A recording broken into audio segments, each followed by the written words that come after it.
sopro, naquela noite de quinta-feira, começaram a cuspir o seu rosto, vendavam os seus olhos, e dava bofetadas e perguntava: profetiza quem é que te bateu. E a Bíblia vai dizer que ali Jesus ele foi interrogado a noite toda, ele foi escarnecido. E quando foi pela manhã, Jesus foi conduzido ali a Anás, a Caifás, que era o sumo sacerdote daquele ano, que também começaram a interrogar Jesus, interrogando, fazendo muitas perguntas. E a Bíblia vai dizer que assim, depois conduziram Jesus a Pilatos, disseram para Pilatos: olha, Pilatos era ali um governador da Judéia, olha, este homem nós entregamos nas suas mãos porque esse homem deve morrer. Eles falaram que Jesus deveria morrer, e Pilatos começa a examinar ele: és tu o Cristo? E ele vai dizer: tu dizes que eu sou. Ele vai dizer em certo ponto, fala assim: olha, o meu reino não é dessa terra, eu vim para dar testemunho da verdade. Pilatos vai dizer: o que é a verdade? E a Bíblia vai dizer que Pilatos examina Jesus de várias formas e volta para os judeus, para os principais sacerdotes, e vai dizer assim: olha, vocês me entregaram este homem como pervertedor do povo, eu examinei ele na presença de todos vós, mas nenhuma culpa eu acho nesse homem digno de morte. E a Bíblia vai dizer que Jesus foi conduzido também a Herodes, que estava também ali na Galileia, e a Bíblia vai dizer que Herodes também examinou Jesus, fez várias perguntas a Jesus, esperava ver até mesmo de ver da parte dele algum sinal, porque Jesus era muito conhecido por curar, por libertar, por dar vista aos cegos, por ressuscitar os mortos. E Herodes se alegrou muito em ver Jesus, mas também os seus soldados o escarneceram, vestiram uma veste de púrpura e colocaram uma coroa na sua cabeça, colocaram um bastão na sua mão e se prostraram diante dele. Os soldados se ajoelharam diante dele, dizendo: salve, rei dos judeus. E pegava aquela caniço que estava na sua mão e dava-lhe na cabeça. E logo após escarnecer de Jesus, pegaram, tiraram as suas vestes e colocaram as suas vestes, as suas vestes naturais, as vestes que ele estava antes, e devolveram novamente a Pilatos. E Pilatos vai dizer: olha, eu examinei este homem, você disse que ele é criminoso, que ele é culpado, ele é digno de morte, mas eu examinei, não achei culpa nele. Eu levei ele a Pilatos, e Pilatos também não achou culpa nenhuma deste homem. Eu vou fazer o seguinte: eu vou açoitar ele e vou soltar. E a Bíblia vai dizer que ali Pilatos mandou açoitar Jesus, e quando ia soltar Jesus, ele disseram: crucificam, crucificam e crucificam. E as vozes se redobravam, A Bíblia vai dizer que os principais, os sacerdotes, incitavam o povo, os judeus, a gritar que era para que ele fosse crucificado. E as suas vozes se redobravam, e Pilatos viu que ele deveria fazer a vontade do povo. Pilatos temia porque viu que Jesus era justo.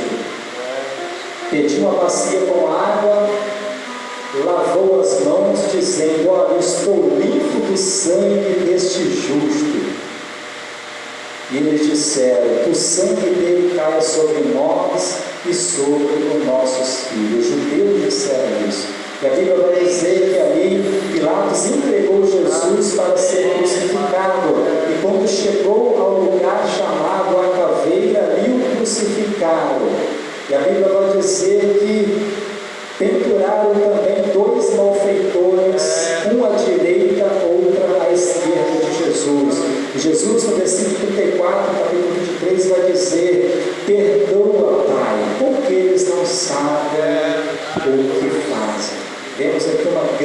perseguição para nós quando nós somos, alguém fala mal de nós, ou quando alguém nos maltrata, muitas das vezes vem a ira diante de nós e nós queremos já amaldiçoar as pessoas.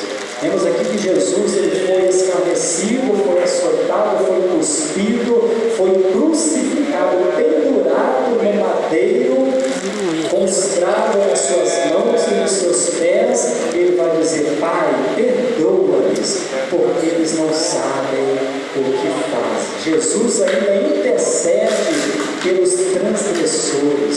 E a Bíblia vai dizer que ali, pendurado, um à direita, outro à esquerda, um dizia, blasfemando: se tu és o Cristo, salve a ti mesmo e a nós também. E outro ali repreendia, dizendo: tu nem temes a Deus, estando na mesma condenação que ele. Nós é porque os nossos feitos merecem, mas este aí nenhum mal fez. Temos aqui que Judas Iscariotes, que entregou Jesus, ele volta no templo lá, lançou as moedas no templo, dizendo: eu traí sangue inocente. A Bíblia vai dizer que Herodes vai dizer: olha, eu não acho culpa nenhuma digna de morte nesse homem. E vemos aqui que este homem, aqui que estava pendurado, vai dizer: olha, sim, nós é porque o nosso feito merecia, mas este aí nenhum mal fez. Vemos aqui várias pessoas dizendo que Jesus era inocente, Jesus não tinha culpa, Jesus ele só fez o bem, Jesus só curou os leprosos, deu vista ao cego, fez o paralítico andar, ressuscitou os mortos, limpou os leprosos. E vemos aqui que eles mesmo assim entregaram a morte a Jesus. Mas tudo isso foi para que se cumprisse o que estava escrito acerca de Jesus. Os profetas, os salmos, Moisés já dizia que Jesus ele deveria passar por isso para uma finalidade, para que através do seu sangue nós fôssemos perdoados, fôssemos justificados do nosso pecado. E a Bíblia vai dizer aqui no capítulo 24, que no capítulo 23 ainda, no versículo 40 em diante, vai dizer que as mulheres que juntamente estavam com Jesus, que havia seguido desde a Galiléia, estavam de longe vendo todas aquelas coisas. E a Bíblia vai dizer que logo que Jesus ele inspirou naquela cruz, já à tarde, no dia de sexta-feira, naquela sexta-feira à tarde, a Bíblia vai dizer que ali José de Arimateia, José que era senador natural de Arimateia, ele vai pedir a Pilatos o corpo de Jesus. Ele chega para Pilatos e fala assim: olha, me dá o corpo de Jesus, porque precisamos sepultá-lo. E a Bíblia vai dizer que ele pega juntamente com José, José de Arimateia e Nicodemos, vai e pega o corpo de Jesus, ali leva ali o pano para envolver Jesus no pano e colocou num sepulcro novo, o qual ninguém tinha sido ainda enterrado. E a Bíblia vai dizer que as mulheres viram conforme o corpo ele foi posto ali. José e Nicodemos colocaram o corpo de Jesus naquele sepulcro, e a Bíblia vai dizer que ali as mulheres, por ser sexta-feira, e elas prepararam ali durante a noite de sexta ungüentos, com as especiarias para ungir o corpo de Jesus. Mas como no outro dia era sábado, conforme a lei ordenava para que guardasse o sábado, elas ali pegaram os preparativos e ali elas prepararam tudo para ungir o corpo de Jesus e no domingo pela manhã, que era o primeiro dia da semana. E a Bíblia vai dizer que no domingo, o primeiro dia da semana, já passou o sábado, que deveria guardar, porque foi dito pela lei de Moisés. E a Bíblia vai dizer que ali, no domingo, elas foram quando ela chega perto do sepulcro, a pedra já estava revolvida, né? Já tinha alguém tirado a pedra. E quando elas entram, não viram o corpo de Jesus, só viram lá os lençóis a qual Jesus tinha sido enrolado. E voltando elas, quando chega na porta, 2 varões foi posto junto ao sepulcro e disseram: por que buscais o viventes entre os mortos? Ele não está aqui, mas ressuscitou. Lembrai-vos do que ele disse, estando ainda convosco, né, que ele no terceiro dia ressuscitaria dos mortos. E elas lembraram da palavra de Jesus, né? O que nos traz nessa mensagem, né, a importância do que Jesus ele é para nós. Onde está firmado a nossa fé?